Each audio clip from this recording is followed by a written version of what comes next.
Kapil ni mo nga nagbukat na sa paminaw. Ano man kay nakay dinala sa imong pagdagan. Karon ini nga mensahe mga igsoon makita nato nga ang atong Kristohanong kinabuhi sa pagdagan. Amen. Kaya ko na Ginoo. Amen. Ini nga Kristohanong kinabuhi dili lang siya sa gracia isgot nga kinahanglan maglakaw ta sa espiritu. Pero kani karon sa ikadawang Timoteo nag-isgot pod nga ang atong Kristohanong kinabuhi sa pagdagan. Kita mo runner mga igsoon. Kanang runner dili na mo dagan gamay palibot.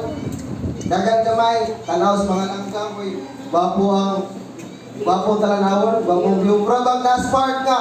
Uy. Bapo lagi ni picture ko ba? Ang runner mga igsoon sige na dagan.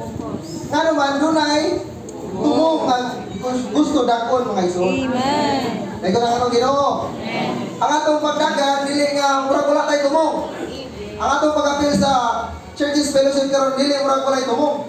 Kung dili natay dagonon mga igsoon. Amen. Dili nga dagonon mao ni ang ganti sa gingharian. Amen. And musulod